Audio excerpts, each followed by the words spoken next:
Hey everybody, and welcome to Face to Face Gaming Podcast, episode 31. Today is October 10th, 2014. I am Alex Thompson. Next in line, Alex Orr, Yes, indeed it is I, Alex Orr, returned once again. and special guest, Berkley Staite. Hey, Who you will remember from other episodes where we talked about video games. So that should Yeah, be easy to pick out. that happened. We talked about video games. But anyway, how's everybody going? I'm Good. going along well. It's somebody asked me the other day. They're like, "Oh, what do you most like about autumn?" And I said, "Well, the fact that fewer things are going on, and I can sit down and get to work and actually make some progress on some of my projects. So I'm doing okay." I understand. Now that, summer's finally coming to a close, like, the possibility of actually doing stuff as opposed to doing stuff outside, a little bit higher. Yeah. Yeah, that's fair. But, Also, Yeah. apparently I've managed to embed video on the YouTube. what? I don't know what you're talking about, but that sounds kind of scary. I don't know, apparently there's a YouTube thing over on the left-hand sidebar. Oh, all right, man. This is definitely a learning process for me. Indeed. Neat. Well, cool. Sweet. So, what do we want to rap about this evening, gentlemen? I don't know, I suppose the typical start is, what have you been playing? Thompson, you want to start on that? Jesus Christ, what the fuck happened? Okay, so I'm never going to do that ever again. How do I get out of that? That's the worst. Why did I click on the thing? You made me click on the thing. I did not make you do anything. Oh my god, it just went parappa the rappa and it just started screaming in my face. I don't even know how to fix it. How to do that? I've never used Google Hangouts before, but it looks like they're really trying to facilitate that whole, like, oh, we're all crowded around a computer, let's share our favorite pictures, let's share our favorite videos, but in real time as opposed to Facebook, I guess. Yeah, it's not dissimilar in that regard, I suppose. And I mean, it's a good platform for that just because it's like quick and easy sharing. And free. And free, definitely free, and not controlled by Microsoft, And but embedded in a fairly popular, I suppose, video sharing site. It is controlled by Google, which is its own can of worms. yeah, but I would say generally speaking, I'd rather go Google than Microsoft. Yes, benevolent dictator instead of dick dictator. Exactly. This dictator gives me fire. Anyway, so stuff that's going on. I've been playing a lot of Action Hank. Yeah? Yeah, we did it on the live stream on Wednesday for Indie Wednesday, and it was a lot of fun. I honestly, I wasn't sure if I was gonna have that much fun, but the more I played it, the more I really got into it. I'll admit, I still haven't tried it yet. Well, you should. You should. I mean, I recall playing a pre-release version a while ago. It's still kind of like a two-dimensional speedrunning game. yep, except in Yeah, 3D. It's a Trials game. Yeah, actually, that's really, really Trials, apt. right. Yeah, it's definitely Trials-esque. But, yeah, 2D runner on a three-dimensional plane, and, yeah, going around a kid's room, running around on a Hot Wheels track and wooden blocks and skateboards and just running around as an action hero, or action figure. That's Just a fun Mildly time. obese one, but yeah. What's the hook? Like, how does it differentiate itself from other games of that ilk? Yeah, I mean, like, what else is in that genre, I suppose? Bit Trip Runner is a good example. Yeah, a little bit. I mean, that's kind of like a masocore rhythm game. It's Yeah, there's definitely a lot more integration with the music in those. Yeah. So I wouldn't necessarily say that because I mean like that's really to the beat. The really defining feature is the style by far. Just visually? Visually and well, I don't know. I wanted to say the theme really it's not really it's not really just visually, but it's like, you're grabbing a toy. Like, say, for example, the hook shot. That's one of the new items that you get in the game. And when you pick it up, it's like in a little toy wrapper, like one of the things like you would buy a toy, like the little bubble, like a Hot Wheels. Yeah. So you pick up one of those and then you use it. But I mean, it's like it is just a mechanic, and it's a mechanic that I'm sure has been used in hundreds of aesthetic. games. Yeah, but it's the aesthetic that pushes it beyond, and it controls really well. It's a very good platformer. I will say that the learning curve is pretty okay right now, but like right at the end, it goes from like to like. I was watching Kevin play it, the last level, and he managed to beat the rainbow time, which is better than gold, as you can imagine. And I don't know, it's gold's the a lot more valuable. I honestly don't. Rainbows are very hard to catch, and that's. I suppose if you're going to go take that philosophical argument with it, sure.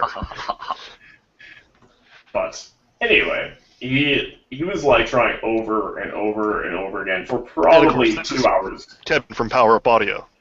Yeah. Just for everybody who isn't us. Yes, Kevin Regley. He was doing it on his Twitch channel, OTDQ, and yeah, he was having a hard time with it, and he's significantly better gamers than we are. Yeah, I'm not too ashamed to admit that. Mm-hmm. So, I mean, like, it's not all I got. There's a lot of, easy progression because Lyndon and I were playing, and he's much worse than I am at this stuff. But we had fun, and I can't wait to see what else is coming with Early Access. What I'm really looking forward to, which I haven't confirmed anything yet, but I really hope that they put a level generator in it. Like a map creator. Yeah, like a creator or like procedural, like new levels. Procedural would be really cool. That'd be awesome. But just the ability to edit and make your own stuff. I mean, the whole, like, once again, referring back to the aesthetic, the whole level design is really just, like, it's blocks and Hot Wheels ramps and whatever, like, shit you have around the room as you are a kid, right? So, like, it like leads itself to being creative and building something with this stuff. Like, it needs to be there. It has to be there. Yeah, honestly, more than anything else, I mean, Steam Workshop support would be killer for something like that if they did. Oh, absolutely. So, I don't know when, and I mean, it just also we can't don't. Again, we're not confirming that such a thing exists. We just wish it did exist. So don't hold your breath for it, people.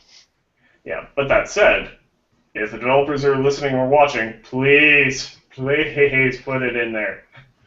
It seems like it might be a lot of work. When there are things like that, do you guys find yourselves making levels, or no? Just downloading what's out there, just happy. Yeah, for far the more creativity? interested in viewing the creations of people with far more skill and with far more patience than I possess. What does it add for you that like the community is building things rather than just the developers with whatever their vision is?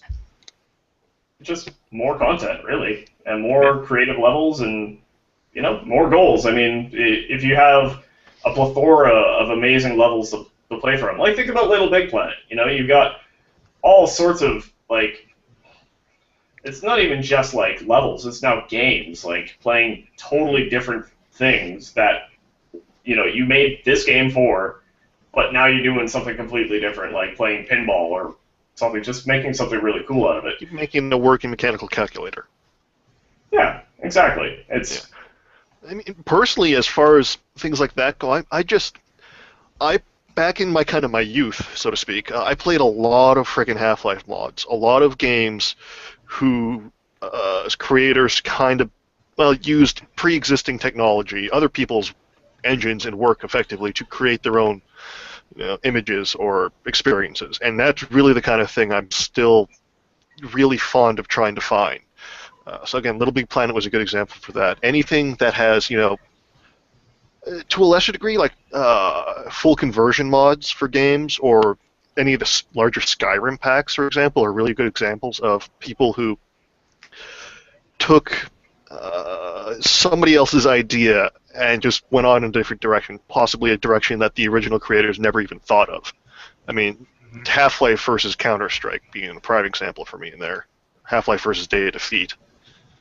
Or, hell, if you want to get more crazy, like Half-Life versus Natural Selection, which managed to turn an FPS engine into a hybrid RTS FPS.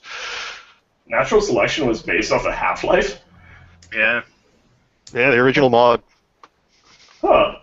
Natural Selection 2 was, of course, its own standalone product, but no, the original was a Half-Life mod. That's really cool. And it further speaks of, what I want to see. Yeah. It's like, yeah, it's... Oh, go ahead. I was just going to say, it's not necessarily something that I want specifically, but I know that the game would be so much better if it had. Yeah, if it's well integrated, because a lot of the time I feel like some of these games where you've got like a developer-made series of levels and the sense of progression and unlocking items and what have you, any user-created levels are almost necessarily going to fall outside of that progression. And I mean, call me a donkey, but the carrot that's dangling in front of me that's like, you'll make it to a further level, you'll unlock things, is really, really compelling. I mean, it's a compelling system in so many games that as soon as you take levels and put them outside of that, I'm not as motivated to pursue them. Yeah, it requires the levels to have an even greater degree of quality or basically craftsmanship in order to actually be roughly on the same level as the ones that were integrated into kind of a progressive unit. Just a standalone experience doesn't have quite the same, ancillary draws to it. Yeah, it needs to offer something of its own, right? It can't just fit into the stream of saying, okay, well, this level is just so you can practice your slide run, dash, jumps, whatever, and once you mastered that, then that will really set you up for a future level. It has to be like, oh no, this one totally turns things on its head, or you'll have to use wall jumps in a way you've never conceived of. Oh. Yeah. Even just taking it to taking one mechanic to an absurd degree. Like this level is nothing but wall jumps and the floor is lava. Yeah. Well, and that's another thing. The floor is lava in this game. Yeah. But a game. Well, it's not really an apt comparison, but Battleblock Theater, will release levels in packs, right? So you've got 9 levels that are all made by the same guy or several people that would you could take different concepts from, and maybe that would be an option. Yeah. I like the idea of curated experiences. So if somebody makes 9 levels that have a certain feel, and you download that pack and you play one of them, and you're like, no, this is too twitchy for me. I don't want this level, right? And you throw it out, or you find something that really resonates with you, and you say, oh, this has a good feel. Then you've got a little bit of meat to dig into there. 9 levels or so to really work on and refine your skills, and that's kind of a cool idea, rather than just standalone experiences. And I think adding to all of this, my kind of hesitation around single level downloads is so often it's not as easy as it needs to be. It's like, oh, you have to browse through a poorly organized system and deal with a bunch of spam, and then spend several minutes downloading it, and then maybe if that works out, you can try it. But then sometimes even then, you always run the risk that it's just going to break your game, or that it was developed on a different version, and etc. Sure. Yeah. So I mean, if you can streamline the user experience, then that's a huge huge step forward in making that a more attractive option for me, for sure. Again, in Battleblock Theater, I mean, here is this level set from, here's the favorites, here's this, you want this and this, okay, here you go, here's the thing, and you just go. That was a really good experience. Yeah, it's pretty streamlined. It's not, a grand experience like, say, playing a Little Big Planet level, but it's something, right? Mm-hmm. Sometimes you don't run the same risk as a lot of Big Planet levels where you just had, if they were the really big ones, you just had sections that weren't any fun to play. Yeah, that was definitely a problem. But Man, I found that the ones that were curated were really, really good. just an aside, that is something I've been noticing about games in general over and over again in the last couple months, is just how much time you spend walking from place to place, right? And unless the game is offering some sort of feedback in terms of, movement is fun to do, or the world is particularly immersive and you want to spend a little bit of time, taking it in, a lot of the time everything is just way too far apart. Like there's very little justification for that. It's like, no. This area isn't big enough, so let's make you walk back and forth across it. I know several times in my youth, regardless of what game I was playing, my dad would look over my shoulder and say, "Is all you do in this game walk from place to place?" And truly, you spend so much time, a disproportionate amount of time doing that. It's like, how much of my play experience am I spending actually engaging with the mechanics, and how much am I spending holding the stick forward as my guy, gets to the next challenge? I distinctly recall earlier Final Fantasy games. Yeah. Oh, sure. And later Final Fantasy games. Yeah, okay, Final Fantasy in general. Actually, honestly, a lot of JRPGs in general. That makes me think of a discussion I think I had with someone. Maybe it was just in my own head, but with my own, psyche. But like you think of like most of the AAA open world games. Let's say Watch Dogs, for example. Okay, so you got the main plot and all this. Like, oh, but people want to get their 40, 50, 60, whatever hours out, and they feel cheated unless they get that amount of time. So they're like, okay, well, we'll throw in this shitty poker game, and then we'll throw in racing, and then we'll throw in some shit that you can do on your phone. Like, that has no real connection to the plot or gameplay mechanics, really. And just to drag it out, like, what's the point? Well, it makes me even more strongly appreciate really concise experiences, right? Like, I'm just going with what's in front of me. Your hat, ridiculous fishing, right? You do the thing. Most of the time you're playing that game, you are doing the thing that is that game, right? Exactly. Absolutely. Take a little break to go to the shop, you buy stuff, in and out. You don't have to spend time boating from lake to lake, right? Yeah.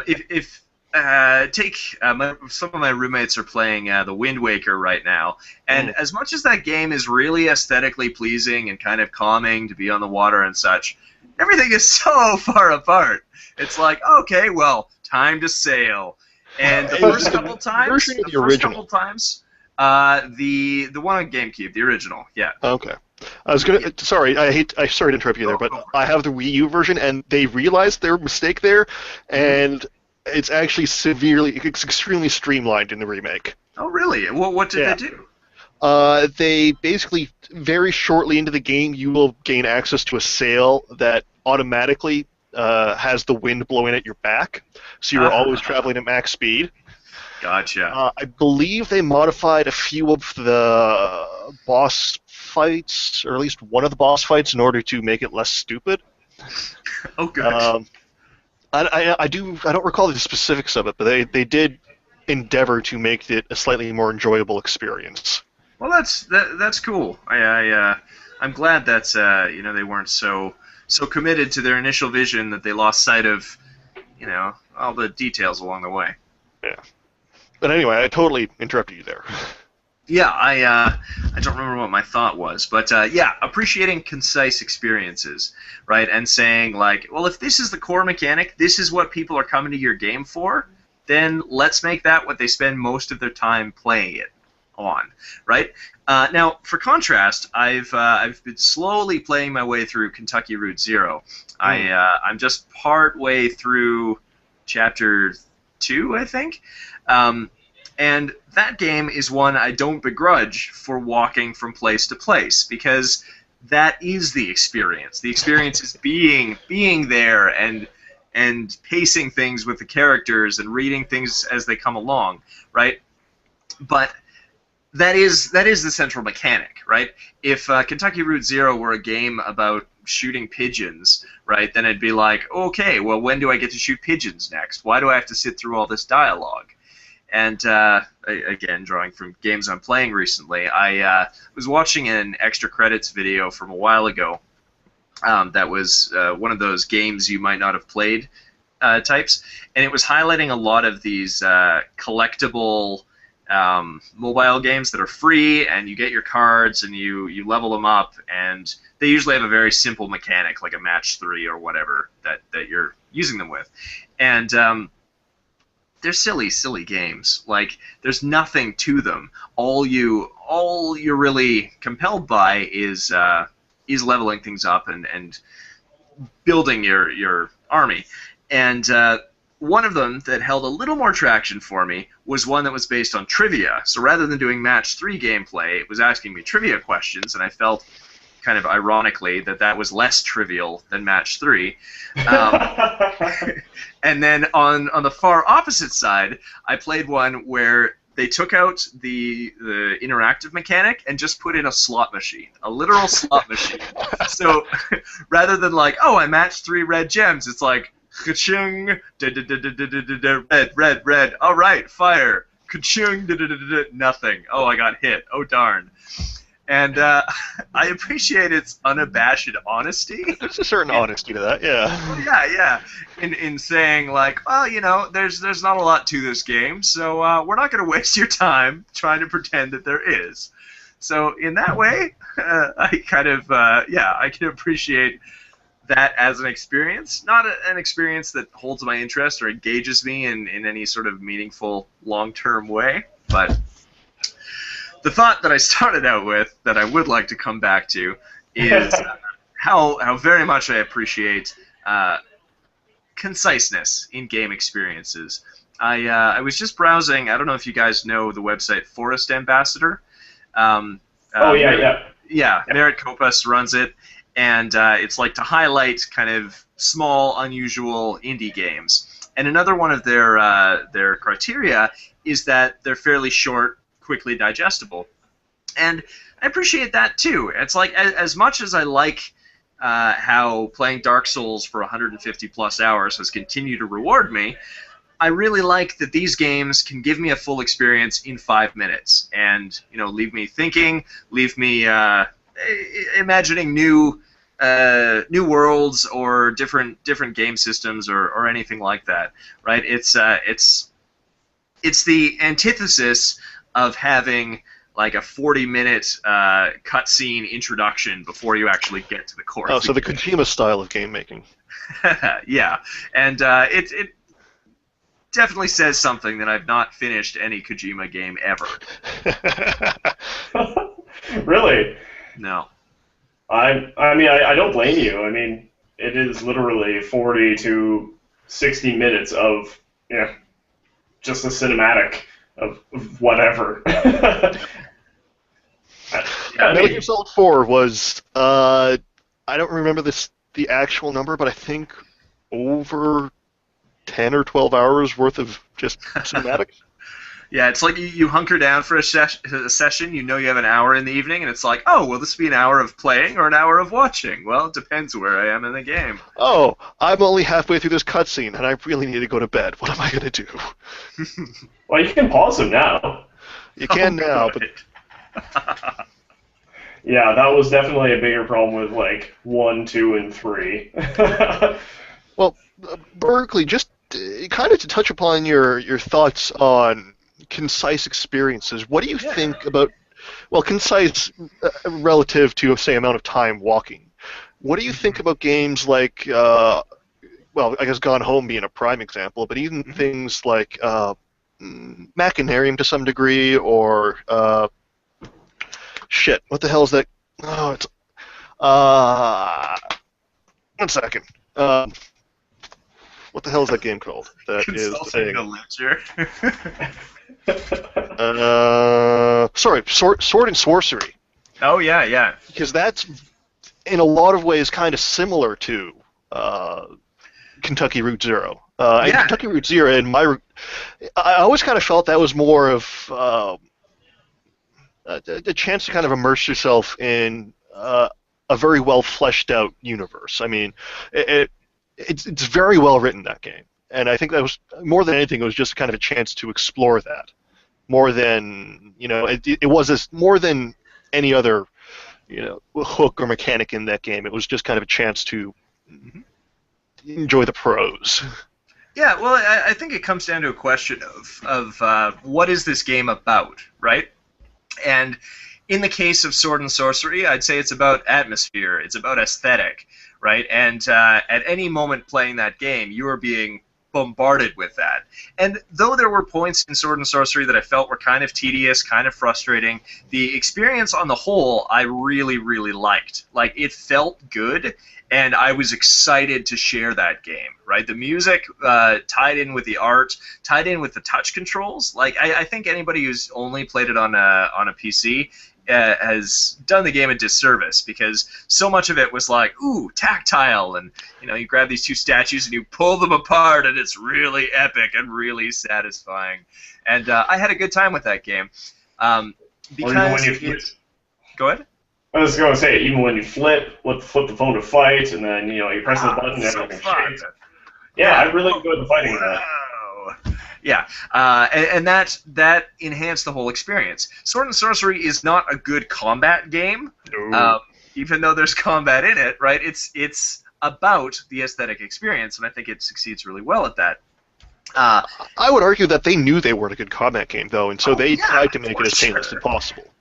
Yeah, they made it pretty straightforward. Yeah. Yeah, I think they knew what they were about, and they did it really well. Again, not without issues, but same thing with, like you're saying, Kentucky Route Zero. They don't try and pad it out with mini games, right, to pander to this crowd that says, well, where's the gameplay, right? They know what they're doing, and they provide that experience. And as with any game, any experience, it's not going to be for everybody, but neither are the games that are full of cutscenes for everybody. Perhaps not myself. And actually, a counterpoint to that, I don't really like Kentucky Route Zero, but that's sure, yeah. And it's it brings me to kind of a recurrent thought that I have about games. It's not that I really am stuck on mechanics, and that this game has a really, really satisfying mechanical system, and that's what I'm in games for. I think what draws me to games is the whole experience, right? Because again, let's use Kentucky Route Zero. There are no mechanics. You don't do anything mechanically, but it feels good. Similar in Sword and Sorcery, right? But then another game that is all mechanics. Again, let's go Ridiculous Fishing or another Vlambeer One Luftrausers, right? Those are quick, straightforward, and very satisfying in the way they play, right? And that is itself a satisfying experience as well. That's kind of the hallmark of Vlambeer, quick, satisfying, and yeah. They're a mechanically based company, right? They make mechanically satisfying games with a great deal of polish, right? And a great deal of screen shake. Yeah, well, that's an important aspect of any polished mechanical game, I suppose. Absolutely. Yeah, so it's I always feel it's short-selling games when only one aspect of them is discussed, right? If somebody says, oh, well, games are mechanical systems, and if you're coming from a board gaming background, that makes some sense, right? Well, it does to a degree. I mean, there's a lot of friggin' board games out there these days that are purely about player interaction and, like, the politics. Oh yeah, and that's the next point that I wanted to make, is if you branch out board games into kind of social board games, then it becomes less mechanical. I don't know if I or Andrew have ever foisted Heartthrob on you. Have you played Heartthrob? Nope, not yet. No? Well, Heartthrob is a magnificent game from the 80s. On the front of the box, it says, "For all girls who like boys." And basically, the game consists of these three dreamy 80s hunks coming up on the board, and everybody having to guess who the other players around the table would like to dance with. Right? So you make this guess, and then you learn a little bit of information about each of them, and then you have to say, well, who would everybody like to date, and so on and so forth, right? Mechanically, whatever. Doesn't matter. You aren't heartbroken when you lose, neither are you overjoyed when you win. But the interaction is fun because it's like, ooh, class president. I think Thompson would go for that. He's a man who likes power, and it becomes a social experience. And I think it's a good game. It's very poor mechanically, but as an experience, it's very strong because of those other things it provides. Yeah. And hot dudes. Well, hot yeah. dudes. 80s hot. I'm gonna modify that. Much hair. I'm just gonna try and dig up a document here that I want to refer to. Okay, sure. So I will not be looking at you for a couple moments. That's okay. We're not that good looking. Oh shucks! Don't be so hard on yourselves. Well, have you been playing anything else, Thompson, in the meantime? Let's see. I downloaded all of the DLC for Crusader Kings and Europa Universalis. So, Was it on? Oh, was it? There was a Paradox sale, wasn't there? Yep, it was 75% off, and it still came to $65. It was a lot of money for a lot of skins. Was it mostly cosmetic stuff?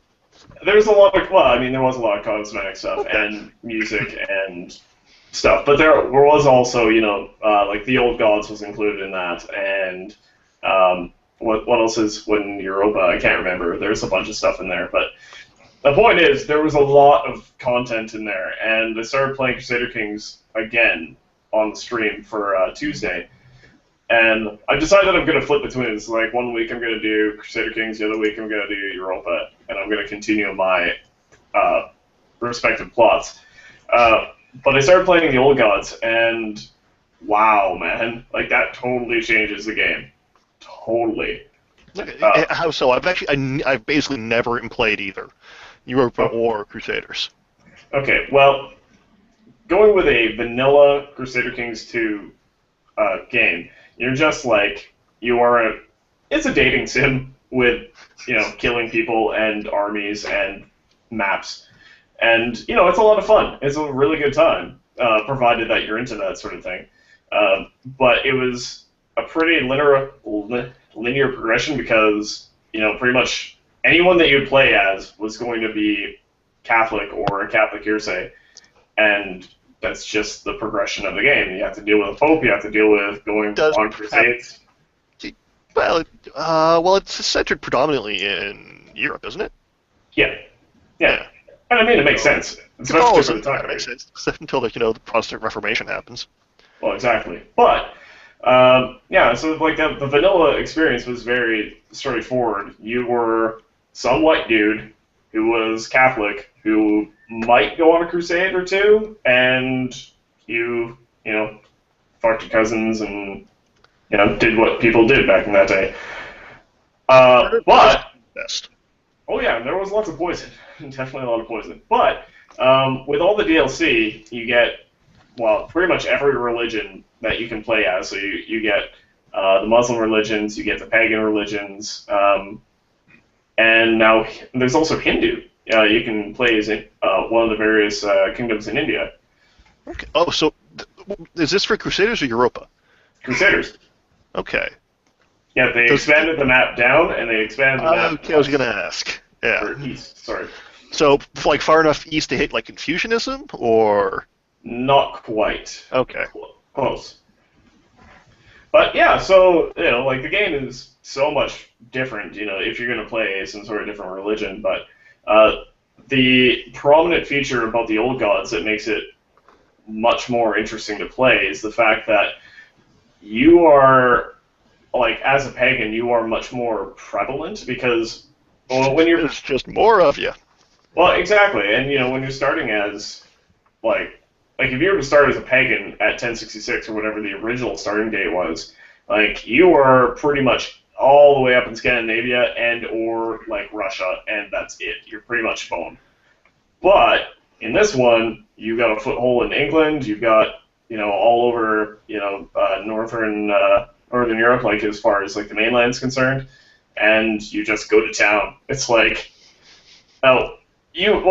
one game that I played, the one that I was doing on the stream, there was, like, I played as this one family who landed in Jorvik, which is modern-day York, and you start with this massive, massive death stack, and just, like, take over whatever. Go find a home. Yep, and whatever you take is yours. Like, okay. So naturally I go do that. And it's like, okay, well, there's another country that I want to go take over. So I go, have a war with them, as you do, and take over some property. War ends. And I'm like, okay, well, I want this property now. And they're like, well, you'd be breaking a truce because you signed a truce and you can't do it for 5 years or whatever. But that only pisses off the Christian nations. So it's like, well, fuck you guys. I'm going in again. I depleted your army. I totally screwed you over. I'm going to screw you over now again. And then you wash, rinse, repeat. And it's like this massive fuck you fest. And it's amazing. I'm having a lot of fun with it. Actually, it's almost historically accurate in some regards, because Christianity was fairly hard-pressed there for a few hundred years. Oh, absolutely. Like, there's a lot of shit that went down in history. A lot of shit. That's why these history games are interesting. Yeah, in all my attempts to play Crusader Kings, I can always see that there's like a really good spine of historical storytelling, but the mechanics and the degree of historical knowledge I have to play it has kept me away. Like I've made several attempts to get into it, and it's like, okay, how does Gavelkind work? It's like, oh, okay, well, let's factor this in and know how inheritance and jurisdiction and what have you, so that I can experience these stories. Like I can taste them. I'm just on the edge of them, but I can't experience them. Which is funny, because I think historical accuracy only really applies to the first generation or two, because after that, everything's gone. Well, actually, that's one of the cool things about the game, is the fact that every character at the start of the game, no matter what year you started, has a Wikipedia page. Yeah. And a direct link to that Wikipedia page. That's pretty cool, right? It's more like the system of interaction is historically based and fairly complex. Like, there's a lot going on that there's a pretty steep learning curve to get into it initially. Oh, there's a massive learning curve. It's a fucking cliff. I'm reminded in that regard of Dwarf Fortress, because that's another game with just, let's say, dense knowledge requirements. But what people have done is actually, there's websites like dfst.org, which is just Dwarf Fortress Stories, and it is literally that. It is people who have basically narratorized their playthrough of whatever seed, I guess, they got generated, and turned it into like a short story. And that's the kind of thing I wouldn't mind seeing done to like Europa or Crusaders. That's a way I could actually see myself enjoying the experience. Oh, that's done all the time, man. It's after action reports. They have it on the forums. I've never been on the forums because I've actually never played the game effectively. Well, you should. There's a lot of really interesting stories for various different ranges of storytelling. You have, the stories of, I'm going to tell a rough plot and just, explain how the game happened, to, like, really intricate backstories and histories and ideas and, like, these incredible plots that somebody has come up with, like, that are, like, taking pictures from Wikipedia and slapping those in there, like... That's fun. Yeah. I appreciate when games, encourage you to take their ideas and their experiences beyond that and start imagining, what's outside. And again, obligatory mention of Dark Souls. I like how it plants pieces of lore and then leaves you to draw the bigger picture. And any game that can do that effectively is good by me. And remarkable indeed. Yeah, there's entire YouTube channels dedicated to deciphering Dark Souls. There's actually a podcast there's a podcast I'm actually willing to kind of plug here, called, what is it? Bonfireside Chat. Yeah, Bonfireside Chat. You talked about it before. Yeah, it's dedicated exclusively to kind of the Souls universe. They've played through Demon, they've played through Dark. I think they've done some of the King's Field series of games too, and they just kind of uh, analyze and break down the games by area and kind of figure out what this implies, or what this particular item is referencing, or they go really far into kind of trying to flesh out their idea of the Dark Souls universe, and it's really fun to listen to. It makes you wonder at what point do fan speculation and theories overtake what was actually intended and what was actually like storyboarded out and planned for the world and the lore. I'm guessing fairly often. I would guess like the majority of the time, if you get a rabid fan base who really sinks their teeth into it, they will probably pick up the ball and run much farther than you ever thought possible. Yeah, well, I just saw today, people have developed this new observation of patterns in the Harry Potter series that imply blah, blah, blah, right? And it fits, and it works, and everybody's excited about it. They're like, oh, these stories are so intricate. And it's like, are they? Or is everybody just so excited about them that they made it work? Yeah, I imagine there's a fair bit of bias in these things. Oh yeah, in anything with a big fan base, right? People are. Did you ever find that list? I can run it. No, I can't get at it. Yeah. But it was. I can't remember. It was compiled from a whole bunch of different sources, but I think that game company was at the core of it. It was highlighting the 7 different kind of values, experiences, types of experience. Oh, it wasn't that game company. They were just another thing in that document. It was from, what's it called? Something Mechanics Aesthetics. Dynamics Mechanics Aesthetics? Is that the name of it? Does that sound familiar to you? It doesn't sound familiar, but it has a nice lilt to it. It sounds familiar. I will say that. Do I know it? It's like an academic paper. Mechanics, Dynamics, Aesthetics. Yeah, I'm so good at this. Oh, here it is. This is a paper. I'm reading it. It's by Robin Hunicke, Mark LeBlanc, and Robert Zubak. And they're providing a framework for what is worthwhile, what is satisfying in games. And you can extract from it a bunch of different things. I can't parse it this quickly here, but some of the options are like challenge, right? So you've got something, a goal to overcome, or expression. You've got room for creativity, or fellowship. You've got the scenario to encourage interaction between people and relating. And I think they sum it up with 7 or 8 points. And with those, what I really like to do is take those 7 or 8 points, play a game, and then say which of those does this game hit. And I don't think many, if any, games hit all 7 of them. But any game that hits 1 or 2 or any number of them really well usually feels pretty good. The paper is called MDA, a formal approach to game design and game research, if you want to check it out. I just found a PowerPoint presentation. Very nice.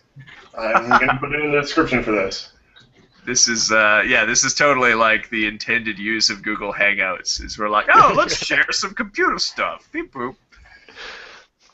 Well, I don't know. This is completely tangential, but have you ever played much in the way of mobile games? I mean, specifically, a couple games I picked up, a few months ago at this point, actually, before I'd moved even, were like Year Walk, Device 6, and Hitman Go being like the prime 3 examples of really interesting design and aesthetics. I was wondering if you played any of those. I've played the last one. I played Hitman Go, and I don't usually go for puzzle games, so I played it for a little while, appreciate it for what it was, and then put it aside. Happily put it down, yeah. The other 2, I just haven't ponied up the cash to pick up, and I really ought to, because they look really worthwhile. Yeah, Year Walk thus far has been an interesting kind of narrative puzzle experience, whereas Device 6 is just somebody who wanted to write an interesting story while simultaneously wanted to seem to like explore the different and kind of unique things you could do with a mobile medium, because that game takes some real interesting liberties with the cell phone. just in regards to like orientation or manipulation of audio and just shit like that. It's really cool. Sweet. Yeah, I will bump it up the old priority queue. Yeah. What was that one again? I lost track of stuff. Well, basically, your walk is kind of this weird. Weird is, I use that word too much. It's a weird, a slightly horror-inspired point and point and click puzzle game based upon the supposed Norwegian or Swedish practice of a year walk. It kind of takes place in this kind of surreal, mildly horrific fantasy forest type setting where you're walking around doing stuff that I don't really understand yet because I haven't beat it yet.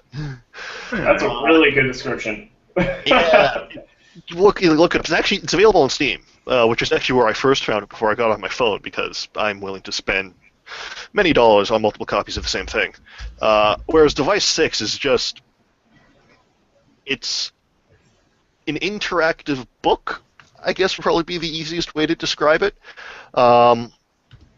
It is the kind of thing where it's almost entirely text-based with just a few pictures. But what they managed to do is kind of... The pictures are almost never static, so they almost always kind of travel. As you swipe and scroll text, the pictures themselves will travel to reveal new information, or kind of angles will change, parallax, or foreground and background will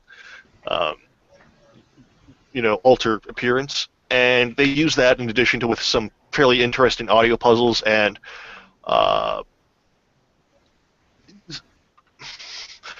it's a narrative puzzle game, I guess, more than anything else. It is a written puzzle game that kind of lets you... Shit, I really don't know how to explain it. It's very much unlike anything else I've ever played. God, it'd be so much easier if one of you would play this. I will bring this back up if and when another one of you play it, so I can actually have somebody I'll pick it up before then we can... Okay. Rap about it. I found the section of that paper that just highlights the 8 different things that games can offer. And here's my very brief. You've got sensation, which is game as sense pleasure. Fantasy, game as make-believe. Narrative, game as drama. Challenge, game as obstacle course. Fellowship, game as social framework. Discovery, game as uncharted territory. Expression, game as self-discovery. And submission, which is game as pastime. So just in hearing you describe Device 6, it sounds like it taps into sensation. There's like this sense pleasure, there's this narrative, and there's this discovery, right? And that's just me guessing. With a sprinkling of 4 challenge. Cool. The puzzles themselves require a pleasing degree of, let's say, fleshing out inside the head, because being fairly lacking in visual indicators, it's the kind of thing where you really have to internalize the problem at hand, and then compare that against the known facts you've gained previously in what you've read. So, in that regard, it's a much different kind of puzzle than round hole, round rock, put round rock in round hole, door opens. Yeah, I'm drawn even further into it. But again, like those 8 headings, those 8 kind of paths to satisfaction in a game, I come back to them again and again whenever I can find the source document and I remember to reference it. But because every good game experience I've had has been made up of those component parts. I think they do a really good job of distilling it. So check that paper out, y'all. Yeah, that sounds pretty on point, because, I mean, really, any game like that it's one of those categories. Any good game, anyway. No, yeah, or a combination of them, right? Yeah, of course. Even in their lack, they still subscribe to this particular metric. It feels like. I'd almost I'm actually really tempted to go back and play a couple short games with this in mind and kind of do a brief personal dissection of them, like you were saying, sure, Berkley. yeah. I mean, Gone Home actually was kind of one that jumped to mind immediately as a game that would, as far as my personal experience goes, be a very interesting, an interesting example to kind of dissect with these particular criterias, because it's definitely something I enjoyed personally quite a great deal, but it certainly doesn't fall under the usual, let's say, dopamine or serotonin enablers that I go for. Yeah, I think it's the unexpected experiences that are the most interesting to explore through this framework and say, what is this scratching for me, right? Because it's unlike anything else I've played. Like a good payday. Money. Payday is very much one that falls deeply into the sensation, let's say, kind of fun. Because that one, that's a game like, oh, what the hell was it? Killing Floor, where they just managed to nail the sensory feedback of clicking the mouse and seeing a helmet go flying off because you just shot somebody in the head. They've managed to nail that specifically very well. Oh, very much so. And yelling at people and telling them to get on the ground. Yelling, yes. Because if they fucking move, I'm going to shoot them. Sounds very masculine. Oh, it's such a road yeah. party. It's a massive road party. But it's so much fun. It unabashedly, let's say, embraces and enables a very lizard brain kind of fun. It's a very specific power fantasy that they're going for. And to be fair, the controls are very good, the gameplay is very good, the sound is very good. Yeah, it's just, all of it just comes in together to make one really cool experience, provided that you can deal with the repetition. Yeah, they've been the same way as in Left 4 Dead. They've managed to create a sufficiently dynamic level design and AI that multiple playthroughs are generally speaking, not too tedious, let's say. Well, I think in both of those experiences, that has a lot to do with the fellowship aspect, right? Very much so. And it's a shared experience, and with a different group of people on a different day, it's going to feel different. Oh, absolutely. And I think of, like, the stream last night when we were playing with Mike and Justin. Justin has played a lot of the stealth missions. There was only 3 of you, and you didn't invite me, you jackass! I didn't know you were online, I'm sorry. And to be fair, we had to actually shut down the stream because my internet was just sucking the butt for some reason. But anyway, we were playing, and Justin has gone through a lot of the stealth stuff, and I've kind of, like, mentored him about, how to go through certain things, just nice and gradually, and how to be patient, and how to do certain segments. And then Mike is like, I don't want to do the same mission twice in a row because it pisses me off, and then he got angry. Payday likewise offers a sufficient number of experiences that there are some that are not for everybody. Given a choice, I will much happily go out and shoot everybody in the face than I will spend 45 minutes to an hour being the ghost. Although conversely, I will restart every single time in Metal Gear Solid if I ever get spotted. Yeah. Which is funny considering that you've got. Metal Gear Solid is a much less. They rectified it a bit with 3 and more so in 4, but Metal Gear Solid has never been the kind of game that excels at its action or combat. It's very much a mechanics-based stealth game, I would call it. Oh God, yes. Not quite Thief, but it's close.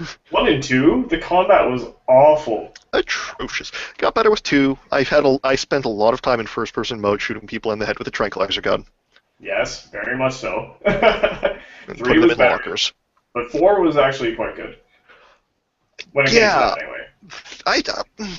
4 was weird as far as plot goes because they went in crazy places with that. Well, that was the thing with Metal Gear Solid the entire way, is even pre-Metal Gear Solid, just Metal Gear. Like the old MSX games. Yeah, exactly. They made an experience, a story, whatever. And then with Metal Gear Solid, and like, okay, well, let's put one little drop of reality, and I use that term very loosely, and we're gonna try to do that. And then with 2, it's like, that took well. Let's try to tie more of this stuff into reality. And by 4, it's like, okay, we're going to ground everything, even though these concepts and ideas and characters and story and everything are so fucking out to lunch that like the attempt to bring it back to Earth is just nonsensical and hilarious. And then you get Revengeance, which just realized, hey, our series is actually kind of ridiculous. Let's just embrace that. That's the fuck it YOLO swag of That is very much the fuck it YOLO swag of Metal Gear Solid games. I'm sorry, Berkley, have we ever asked what you've been playing? As the guest, I feel as if... It's come up throughout. I mean, I've described kind of the chill games I've been playing a little bit. You know, Kentucky Route Zero. I revisited Dear Esther because I was just taking it easy the other night. Speaking of walking. Man, yeah, and I was thinking about that as I played it. I had budgeted about a half hour. It took me an hour to play through it. And a lot of the time I was saying, why isn't there narration? Like, for the first part of the game, I was saying, okay, I'm just absorbing, I'm taking in the scenery, I'm feeling it.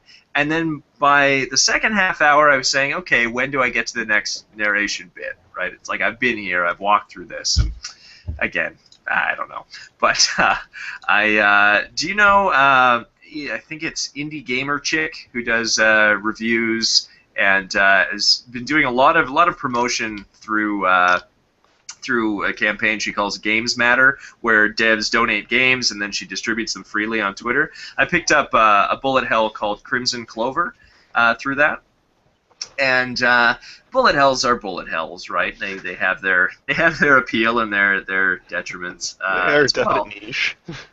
But what I really liked, what struck me right away in this one, is just how quickly my thumbs and kind of my body found the particular art of this game. Like, it's unique the way it works. You're balancing kind of offensive output so you can stop the guys from shooting at you by shooting at them, and then you're charging things up, and if you push the envelope far enough, then you get more powerful, but if you push it too far, you might end up getting hit, so you want to pop it so that you get the temporary invincibility to keep yourself alive, so you're always kind of on this razor's edge of saying, well, I'll lose my later potential benefit, but it'll keep me alive so I can actually, live to progress and use that benefit later. It feels good. Like, as far as bullet hells go, it is one of the better ones I've played. I would... Aesthetically, it's not on the same plane as Ikaruga, but mechanically, it feels just as good, and that's pretty cool. You know, that description really reminds me of Geometry Wars and the column mechanic. Yeah. Oh yeah, because I mean, like you. I'm looking at screenshots of Crimson Clover, and it's a bullet hell. All right. Yeah, it sure is. I haven't played Geometry Wars. That's like old Xbox Live Arcade era, hey? That was kind of the poster child of the original Xbox Arcade launch, yeah. Right. Yeah, and it was like, well, it was bullet hell. Jesus. What? Sorry. Oh, wow, yeah, those are definitely lots of bullets. Yeah, find the one this is a terror. I'll see if I can copy page URL. I'll share this in the chat, I guess, just so everybody can see it. Oh, sure. How do we do this? And legitimately, that's just hilarious. That didn't work at all. Which number screenshot is it on that page? Number 12. 1, 2, 3, 4. 5, 6, 7, 8. Oh my god. Okay, oh yeah. For those of you watching, this is the Steam page for Crimson Clover. Oh my god, multipliers. Yeah, it's basically a screen full of score indicators and multipliers. Yeah. It's that happens probably you can't actually see the other target second. There's a lot of stuff going on all the time. Okay, and, well, yeah. I retract my statement about whatever that game was called. Geometry Wars? Yeah. Because, like... Geometry Wars is more of a traditional twin-stick shooter. It is a twin rather stick than a shooter. bullet hell. Yeah. Wow, it does. Well, I guess it's not. I'll admit, it gets kind of fucking crazy, but not like bullet hell crazy. It's very much twin stick shooter territory, I think. Yeah, I It guess. doesn't really overlap in those particular Venn diagrams, but Yeah. There aren't actual bullets coming after you in that one, but there was the mechanic where you use the bomb and you wouldn't get It's the not multiplier. actual hell. Yeah, it's more like a and purgatory. if we're honest, most of them aren't actually bullets.